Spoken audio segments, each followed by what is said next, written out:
evening and welcome to The Vote. We're coming to you this time from Te Papa in Wellington. Well, once in a generation, a new sovereign is born, and that sovereign may well get to rule over New Zealand. And this baby is certainly being talked about all around the world, but will this baby ever inherit the throne? Well, we say it's time to ditch the royals. They're out of date, they're out of touch, and we say they're out of time. Yeah, but isn't it our heritage, and don't they give us some kind of security? They also give us, of course, the odd spectacular wedding. So over to you, our Royal Highness, Dame Linda Clark. Thank you and good evening, everyone. Tonight's debate is about who rules our country, about who we are as a nation. To that end, we're also running a secondary poll on Facebook tonight on whether it's time to change the New Zealand flag. Let us know what you think about that.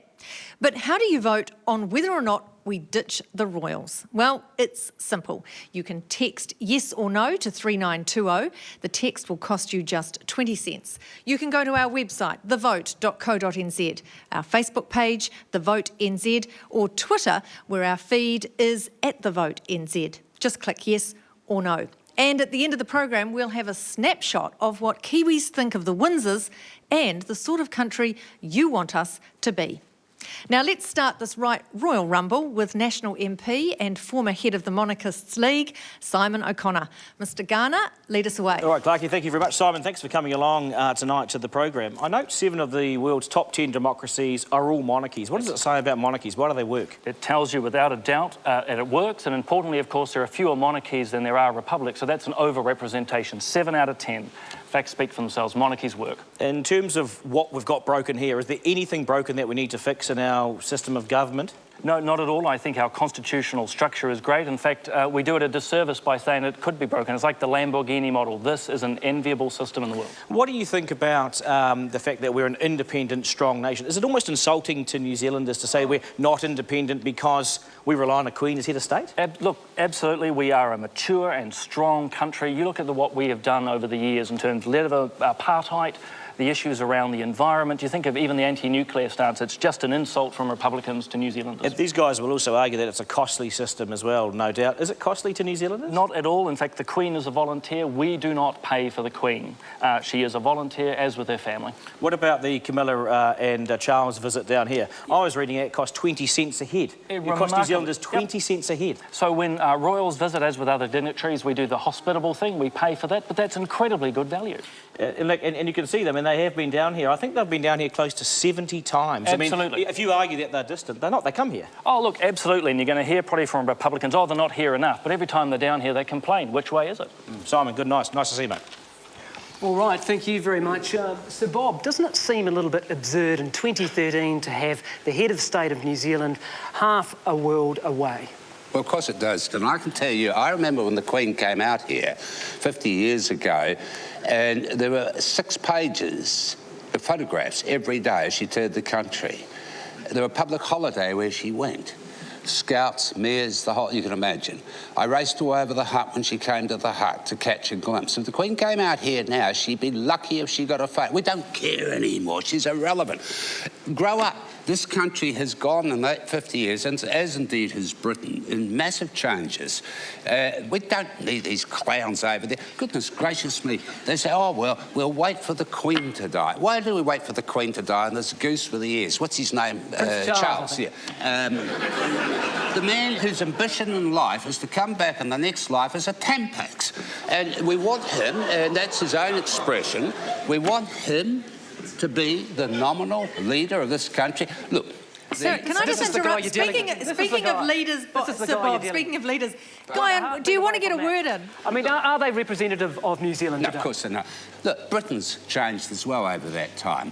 Today, they're 4% of exports. If Britain disappeared into the sea, no one would know. I was in London actually a couple of weeks ago. It took me 3 days before I spoke to a POM. They're Lithuanians, Turks, this sort of thing. And it was only because somebody put on a lunch for us that I met a POM. Britain's changed. Britain is no longer what it was. We've changed. It's time we drop this nonsense and geese. I mean, he's gone, thank God. I mean... Let's just change roles just for a moment, just for a little bit of variety. We'd like to thank Bob for his contribution to start with. You talked about there being no interest in the Queen. We were talking about this a little bit earlier. 1 in 2 New Zealanders watched the royal wedding in 2011. I mean, did you want to look at any facts in this, or...? That doesn't mean we have to have a monarchy. No, you said they're not interested. People go to the moon. Who's your president? Tell New Zealand. People should vote for the president. It should be just like Ireland, where it's an honorarium. It's like the Governor-General today. You know, Chief Scoutmaster, that sort of nonsense. But a nice thing, a nice tribute to pay to a senior citizen that somebody might like to do. Bob Jones. OK, Bob. I'm not going to be Chief Scoutmaster. What about... Now, this is actually really important. What about getting rid of knighthood, Sir Bob? Would you like to see those? Because I thought you might come back at me like that, If that Bob. argument has any validity, I can't use our coinage as somebody advocating the Republic, I should say, because it's got the bloody Queen's head on. Oh, well, Okay. Well, I just want to... I've bought you a little present, Bob. This is a letter to the Governor-General. I want a big one. OK, well, you had those out the back. What I want to say to you is this is a letter to the Governor-General, Sir Jerry Mataparai, and I'm going to read it to you. I write to you as a supporter of New Zealand becoming a republic. I wish to remove the Knights Bachelor awarded to me in the 1989 Queen's Birthday Honours, thereby removing the title of Sir. Yours sincerely, Robert Jones. Would you like to sign that? I can No, because, you see, that's a very... Because that's hypocrisy if you don't. No, you're being very silly. The knighthood was not... There we go.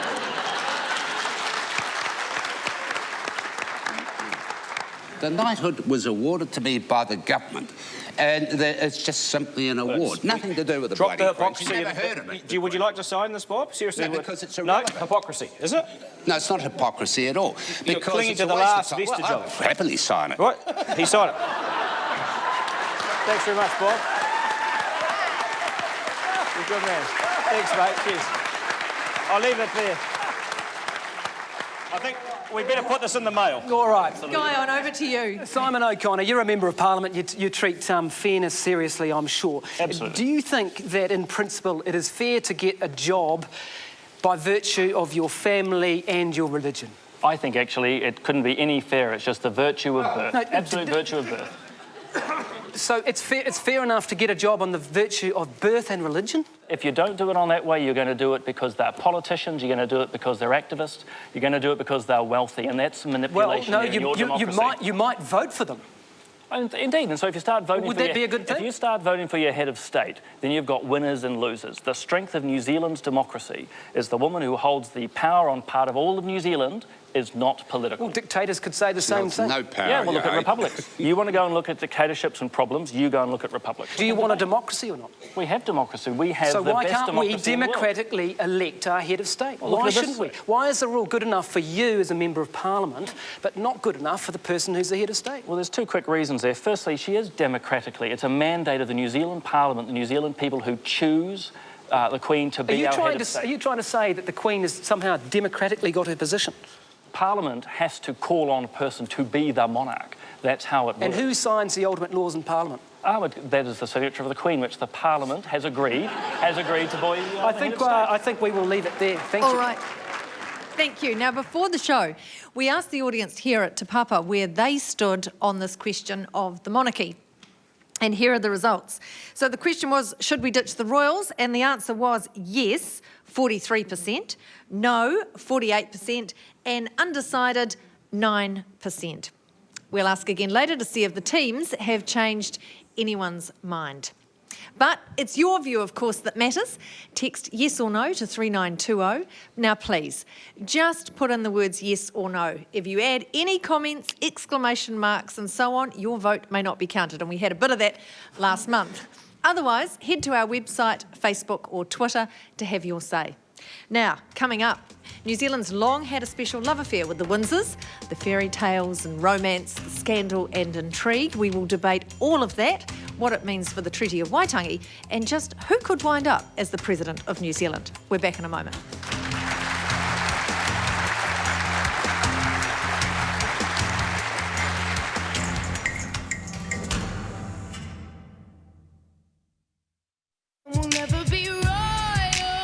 It just turned out to be an annus horribilis. My husband asked for separation and I supported it. You can call me Queen Bee, and baby I'll rule. Let me live that fantasy. Welcome back to The Vote, coming to you live from Te Papa in Wellington. Tonight, should we ditch the royals? And a reminder there of just How absurd that family can sometimes be. Well, Garner, lead us away with your second speaker, and Louise, my God, good luck. All right, well, I mean, clearly we're trying to... Someone's arguing there that this is a family that is sort of farcical and unrepresentative, but what would we say to that?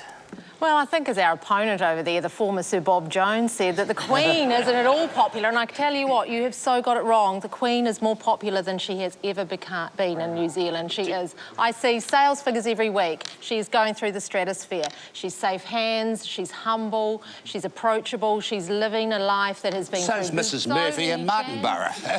She has been through so many challenges. You know, she has a normal family that's gone through divorce and gone through change, and she's adapting more than any monarch ever has. And I think that we've got to understand that this is a family that's going through enormous change. You know, the Queen wasn't meant to be the Queen. She, you know, it was an accident of state that she came along. She is there and she has a sense of duty. She has done a job admirably. She is so strong. She has a really, really deep affection for New Zealand, as does her family. Her youngest son went to school here. Prince William was here to see Pike River, to see the, you know, Christchurch after the earthquake. They have a deep, abiding affection for New Zealand, and they take their responsibilities for New Zealand very seriously. What you're arguing is that they're completely in touch with us as New Zealanders. They certainly are. They certainly are in touch with us as New Zealanders are with them, because I can tell you, after the Royal Jubilee last year, the Royal Wedding, and now we have the baby, New Zealanders have never had a greater affection for New Zealand. One thing that interests me is this rubbish from the former Sir Bob here that said if the Queen came, no one would turn up. No one would turn up. I bet you he'd be there peeking through the lace curtains, having a good look, wouldn't he? Of course he would. Or would that be Shane? I'll leave it there. I was wondering where the low blows were going to come from. It was just a matter of time. It was a matter of time. It was just a matter of time. It was just a matter of time. Well, I had to, Josie, sorry, mate. You would have been big on dolls when you were a little girl, wouldn't you? Well, we'll probably skip that one. I can just say your charm is only exceeded by your beauty. Thank you. Guyon, nobody wants you to speak tonight, but please, no, well, take it away. Ratings might go up if I don't. But Lila Hurray, a lot of warm fuzzies there from Louise Wright, but let's get down to this actual grunt of this. How would we become a republic?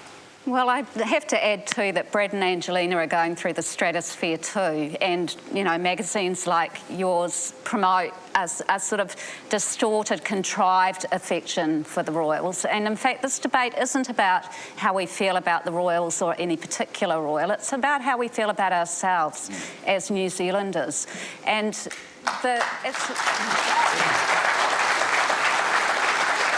obviously, we should dispel a couple of things. One is that I don't think any of the current Republican movement are supporting an executive-style president a la the US or similar countries.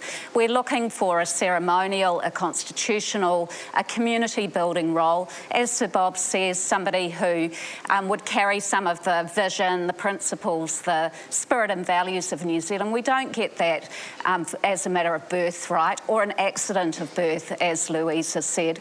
We get it by actively choosing somebody that we see as representing our egalitarian values, our merit-based selection as New Zealanders. It's not a great symbol, is it, for New Zealanders just having an inherited title a world away? I think it's actually quite embarrassing. And these guys are going to try and promote some sort of fear about the president and who that may be. I mean, isn't it ironic that we hear a criticism of the potential for a politicised person or indeed a wealthy person becoming the New Zealand head of state? How we're talking about the Queen here and potentially Prince Charles, who has 27 letters currently being withheld by British judges. That's right, isn't it? Because they will apparently show that he is not non-partisan. That's right. Certainly the notion that they are non-political is absurd. It is a political office.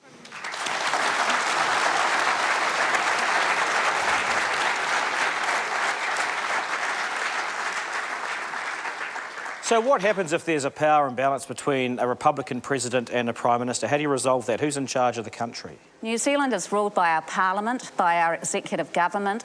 Our head of state has very limited powers under the Constitution. Do you accept anything's broken at the moment, though? Do you accept anything's broken in this independent country? It depends how you define broken and whether that actually matters. It certainly functions. Our democracy functions very well. We are an independent and strong country. It's insulting to New Zealanders to say that we're not independent, isn't it? I don't think anyone's saying that we're not independent, but there is no question the basis of your that argument. having as a head of state somebody who lives across the other side of the world, who in 60 years in that position has visited New Zealand has been in New Zealand for 20 weeks, I think is really pressing the concept of nation. Well, who do you think should be president? Because let's have a look at potentially some of the options for a New Zealand president under your model. I can answer what that. about Helen Clark? Would you like... I mean, you worked with Helen, you've talked about Helen tonight, you've got Bob Jones here, and you've got Jeanette Fitzsimons, and you've got Evan Shane Jones over here. Who would it be? Would it be one of them, or would it be, or would you prefer someone with perhaps a little bit more dignity and money?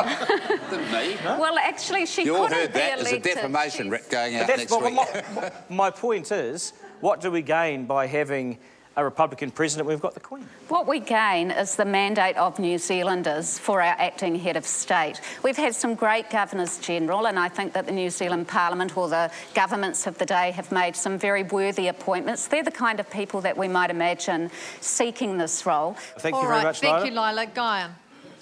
All right, Louise, right, you've got, 52 women's weeklies a year. How often would you have a royal family member on the cover? About 20 times a year. About 20 times a year. So you effectively are in the business of making money for your magazine out of the royal family? No, we're effectively in the manner of telling New Zealanders and showing New Zealanders stories about royals that they're interested in. But the sort of behaviour that your magazine, the magazines that you've worked for over the years, are the sorts of paparazzi who chase down Diana. Now, is that exploitation, or is that giving people what they want? I think no. I mean, this is the sort of stuff, isn't it? I mean, this is the I don't edit that magazine. Yeah. Now, let me tell you, this is a really, really serious issue here. When Diana died in 1997, I can honestly say, hand on heart, that was a line in the sand where things changed formidably and forever. With those and now days you of only run Fergie the and that actually fast factually have all cheap gone. stories, and it's all absolutely bona fide. You never go anywhere near it. Or is it just gossip? No, it is not. It is not. The Women's Weekly cherishes itself on having factual stories and has a great abiding love for the royals. And I think... All right, let's move on to our third speaker, Labour MP Shane Jones, shortly. But first, Carterton Mayor Ron Mark, formerly an MP, a soldier, and head of the Federation of Māori Authorities. Thanks, Linda. Ron, what are the risks of going to a republic? Are there any? Well, there's a number. Let's start with credibility.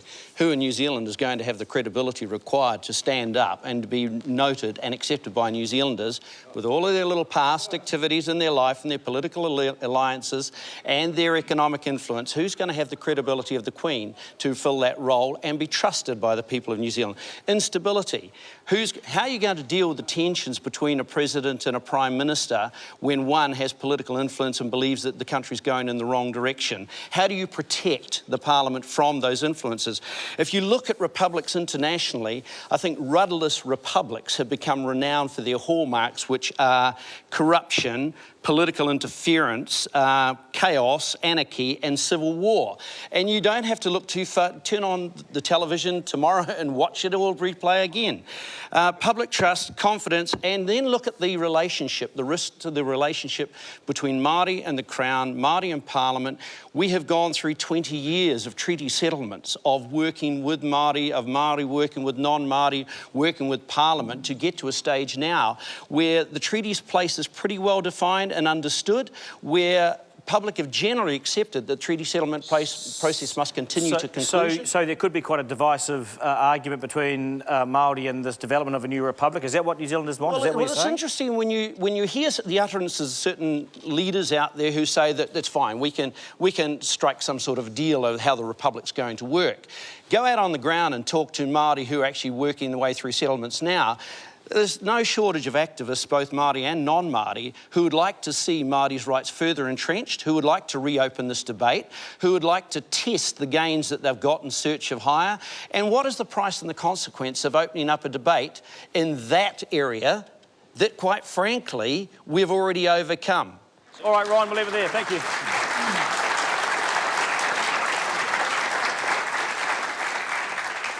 Well, Shane Jones, let's tackle that bit head on first. Would this create trouble for the treaty or with Māori if we were to move to a republic? Well, let's cut to the chase. Every time Māori went to sea since 1840, a member of the royalty, to get issues sorted out back here, the delegation of the Māori King was sent back to New Zealand. The Ratana delegation was sent back to New Zealand. In fact, it was only King George who gave something to the Māoris, and that was before the treaty, and those were the muskets to Hongi Hika. So don't hang that trip on us, that somehow the Treaty of Waitangi or the status of Māori rests with Charles and Camilla. No.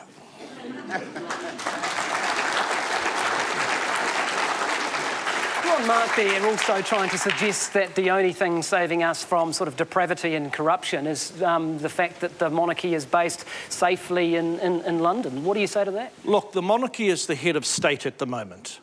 That has to spring from the identity of the country. The identity of the country, if I use myself as an example in all modesty, Yugoslavs, English, Welsh, Māori, and out came a Kiwi. That's the essence of the young people. That's the essence of our country at the moment. And what the hell's wrong from drawing into that, taking from that wellspring, the creativity, the energy and the confidence to actually have as a symbol for our nationhood something that speaks of the South Pacific Aotearoa? And what do you think what do you think it would mean for our nationhood to have our own head of state? Well, you know, symbols are important. I mean, there's a bit of name-calling that goes around, etc., but for goodness sake, at the moment, the role has to be held by an Anglican. Now, I know there's a bit of legislation wending its way through the land. Well, where did the Anglicans come from? Being an Anglican boy from St Stephen's School, it came from a king and 6 wives, perish the thought. Duncan, do you want to...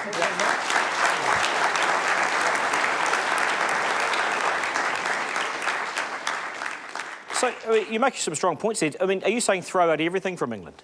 No, definitely not. This is an organic set of changes, Duncan. What does that mean? Organic set of changes? Well, Sorry. I don't actually want to be stuck on the Union Jack. I'd actually like the kauri tree, the silver fern. If we actually... What's wrong with contemplating a time where Willie Apiata but we've got all is that the now. future? Well, we've got all that. No, we do not have that. We have Camilla on her way, and she's going to enjoy having her hand held by Titapai Harawira as the new wife of the king. Well, good luck. What you've seen with Māori, when we were going to sell water, they went straight to the court, after the Supreme Court. Do you think that Māori would sit back and allow this to happen very easily? Do you know, the evolution of our country is that common law is a part of what makes us New Zealanders. Any group, any hapu, any iwi, or any group of Kiwis are going to be able to rely on the inherent jurisdiction that flows from common law and the High Court. We don't need a monarch in England to retain that essential element of our democracy in New Zealand. Who would be your president? Well, let the people decide. Yeah. Let the people decide. So they would vote for a president and a vote for a prime minister? Well, to me, I would say let the people decide rather than it be just chosen by a party, because that has the capacity to challenge the credibility of it. But it will happen. All right. I'll leave it with you, Jonesy. Thanks, mate. Ron Mark, you seem to be saying that if we had a New Zealander of head of state, we'd join the banana republics and the corrupt and the depraved countries. What is it that you lack the confidence in Kiwis that they can do this position? Well, gee, Guyan, having served with Kiwis in foreign places in times of conflict, I have total confidence in New Zealanders, absolute confidence. So why shouldn't we be head of state? Why shouldn't we have our own head of state? I share probably the scepticism of Laila Hari, the Alliance MP, who always worried and always articulated a concern about elements within New Zealand who would corrupt the political process for their own end goals. And I know that most New Zealanders will struggle to understand how much money will be poured into a presidential campaign by certain factions of this nation to ensure that they get the president of their choice. So that they can carry out ceremonial duties. That would be ridiculous. Oh, Guyan, do you think it would stop there? Will you write it out for me now? Write out for me the terms of reference of the president of New Zealand. Why do you not back Kiwis to do this job? Guyan, that's a silly thing to say, Guyan. Look, we would all love Sir Edmund Hillary to be the president. We would have loved it. But he's gone, Guyan. He's gone. What about in future years of Willie Apiata? I don't think Willie would probably want the job, but what do you mean? What about Tamaiti? Well, would they vote for him if New Zealanders voted for him? What about Bob Jones? Well, if New Zealanders voted for him... Well, what about you, Guy? What is it about Kiwis that you don't back? I've got a few supporters. Guy, that's just... You got 2 votes, Guy, and that's going for you. 2 more than you. Can we have a clap for Ron Mark? That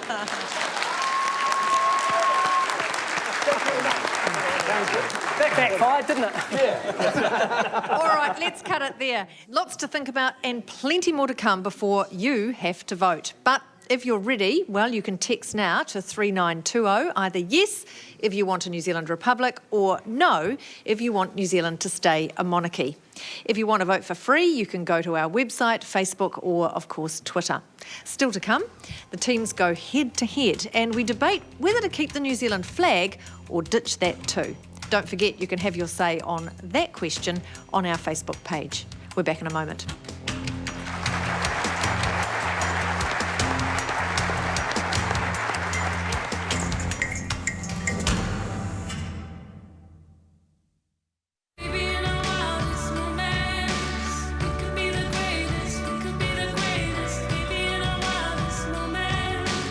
I'm only trying to highlight a problem that's going on all around the world.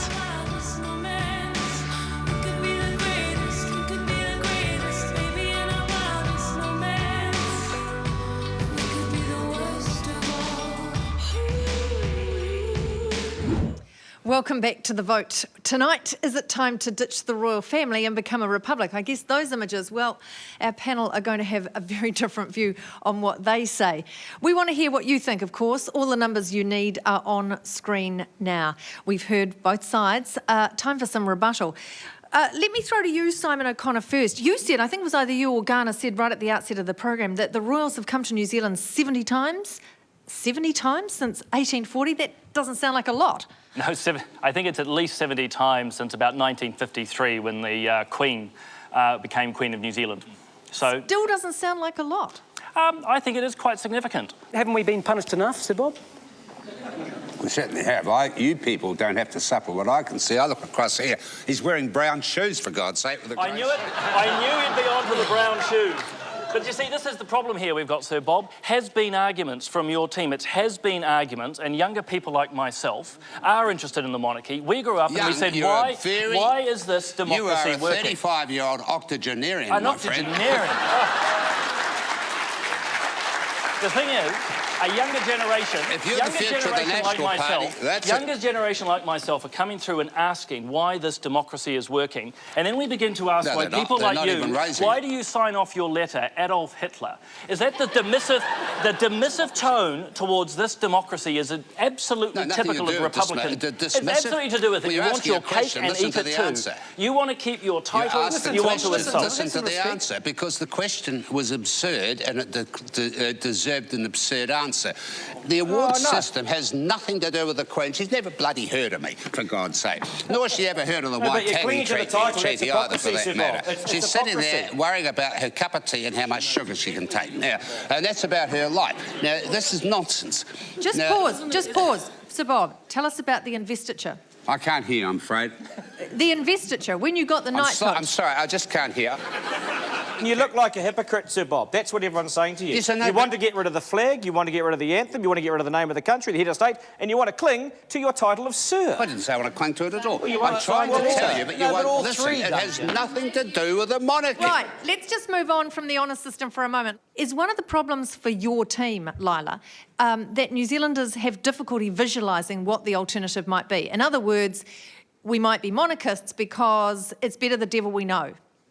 Well, let's not have a devil would be my advice. And I think the issue of a president is actually not a helpful term. And in fact, we could choose alternative terms. We could have a Governor-General. We could call the position head of state. These are all valid alternatives to a president. I agree New Zealanders confuse the notion of a president with an executive position where there is far more power than currently exists in our existing constitutional arrangements. So the name, I think, is debatable. We've had 150 years of stable democracy and now you're saying maybe we'll just change it a few names. And tell me one instance where the monarchy has played a part. It might be an executive appointment, it might be the people of New Zealand, it might be ceremonial, but we'll work it out. What you're asking is a blank check. You're asking for a blank check from the New Zealand Republic. Years where the monarchy has intruded because there's been some instability and some goose in England has intruded and instituted stability. Let me put a question. Be quiet. Let me put a question to you, Louise, and you can start this part of the conversation. But Lila threw down a challenge much earlier in the debate where she said, look, this isn't about how we feel about the royals. This is about how we feel about ourselves as New Zealanders. What is your response to that? I think as New Zealanders we're very comfortable with ourselves, but we have a deep abiding affection for the royal family, and they do for us. It's not broken. Why change it? The other thing is the monarchy. There is a misnomer that is really, really expensive. It is not in the great scheme of things. All right, Shane the Jones. The royal family in Britain cut their expenditure by 16% last year. The poor things. 16%. It's now, hard. it costs $29 million to run the British monarchy. The French Republic costs £87 million a year for a president. So how much? And those are the figures. 87 million. New Zealand's not going to flourish on the back of fossilised connections.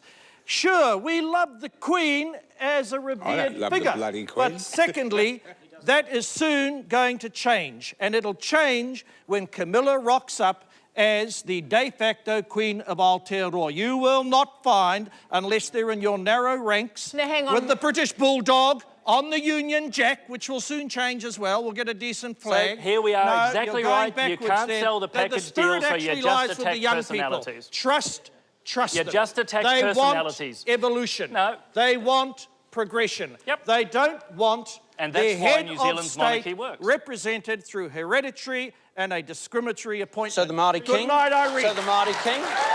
Duncan.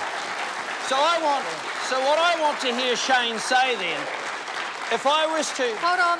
If I was Hold on, Ron. And to continue to focus and push the little button on Camilla and Charles, when you know who the next heirs are going to be, it'll be William and Kate. And you know that. So let's get away from your little personality politics. The Queen's going to be 127 by that time. Get away from your game of personality politics, come back to the reality and tell us what's broken and tell us how you're going to make it better.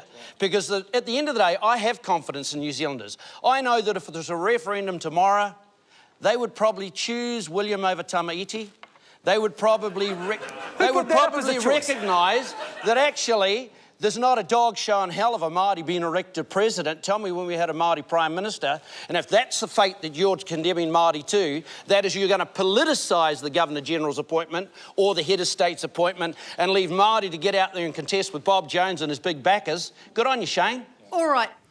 We've also been asking tonight whether we should change the flag. We've seen any number of alternatives down the years of different colours and designs. Are they better than what we've got? Well, you can have your say on Facebook, but we want to know what our Wellington audience thinks now about that very question, so we'll get them to have a vote on it, and we'll bring you the results after the break.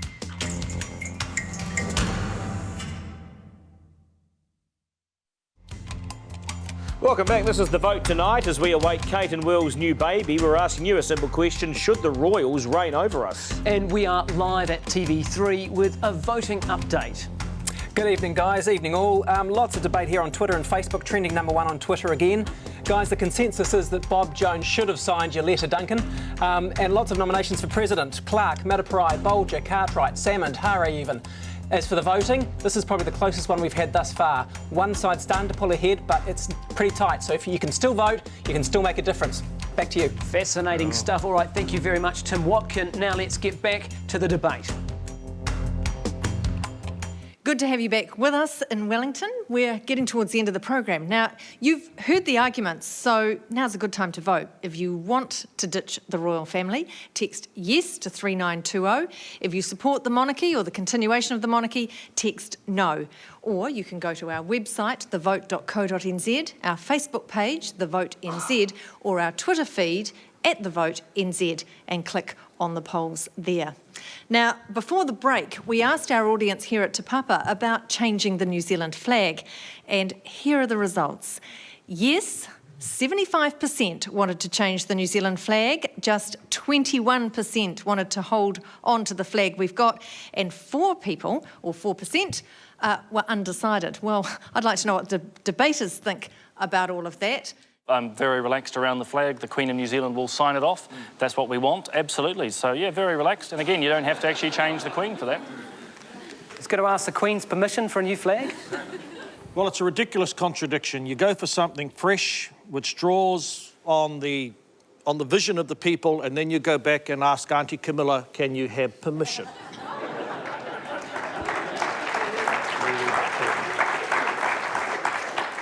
We've got time for a couple of quick questions from you at home. And the first question is from Jared. And he asks, when would we become a republic, do you think? Tomorrow.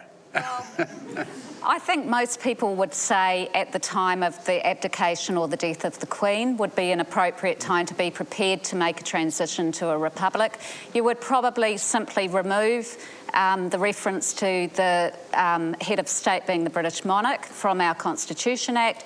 You would have your current Governor-General in a transitional role, and then you would move towards either a direct election by the people or an appointment by Parliament, depending on what the outcome of a referendum was in terms of the way we select our head of state. In that statement, ifs, buts, might, depend, could be. Republicans want a blank cheque in New Zealand's democracy. Look, can I say something here? This needs to be the subject of a review and a referendum. What we don't want is to dictate the outcome. And, I mean, at the moment we're handed something over which we've had no control in terms of the nature of the monarchy. Even our current change of the laws of succession has been dictated to us from Britain. It's a slight improvement. Girls can now be the monarch without having to wait for the boys. New Zealand led the way. Simon, keep going on, oh, stability. Most of them are... Look, I don't want to be unkind and I don't want to be rude. I'll just be factual. Most of them are quite stupid. So you're saying, Sir Bob, the Queen's judgment, because she's not exactly Einstein. So what you're saying is... Or any of the rest of them, nor have they, listen, let me finish, ever in our history applied their judgment, intervened in anything. Give me one example, please. One. So don't keep telling me about stability. They've never heard of New Zealand. Do you think Prince Charles is...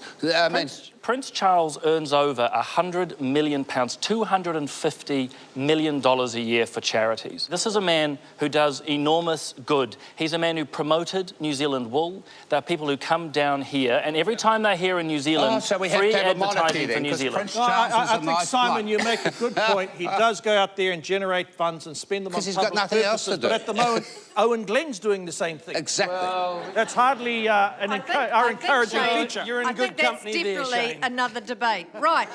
We have just over a minute to go until voting closes, so speak now or forever hold your peace, as they say. And while you're doing that, I'll ask the guys to sum up in 30 seconds or less. Mr. Garner, you can go first. All right, I think it's pretty clear that the system of government that we have in this monarchy system is not broken. So what is there to fix? We haven't had any problems under the system for the last 150 years, and no one knows what a Republican state would look like, especially these guys. And I want to end on the hypocrisy from Sir Bob Jones, who wants to get rid of everything in our system right now, but he wants to cling on to his title by signing Adolf Hitler, because you wouldn't sign. I say Bob Jones is a hypocrite, and I say vote no, keep the royals. Thank you very much.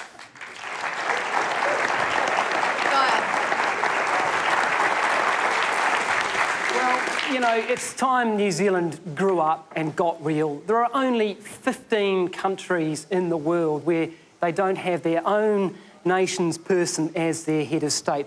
We are alone in this with just a little bit of other company. This is important because it's the next plank in our nationhood and our identity. It's time New Zealand cut the apron strings and had a homegrown head of state. Vote yes and ditch the royals. All right.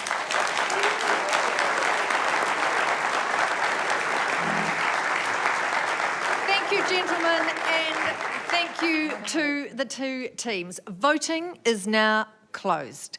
Before we wrap things here in Wellington, though, let's check in with our audience. At the start of this debate, 43% voted yes, they wanted to ditch the royals, 48% said no, they wanted to maintain or retain the monarchy, and 9% were undecided. What do they think now? Did any of these debaters convince them otherwise? Go to your clickers, please, audience. 1 for yes, ditch the Royals, 2 for no, and 3 for undecided. And we will see what's changed.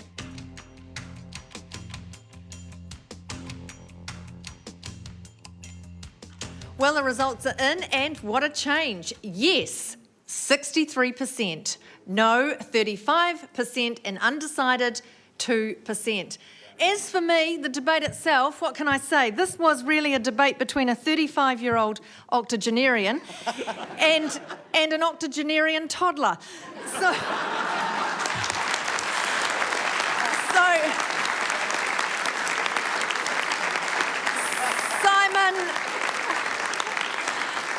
Simon O'Connor, you dressed in theme. We haven't seen that before, but I don't think it was quite enough. I think really, under the leadership of the former Sir Robert, doing a very fine imitation of that grumpy old bastard from the Muppets, I think... I wasn't grumpy. And as tempting as it was to come down from the podium and do a Rod Vaughan on you at times, I think that guy on your team carried the day.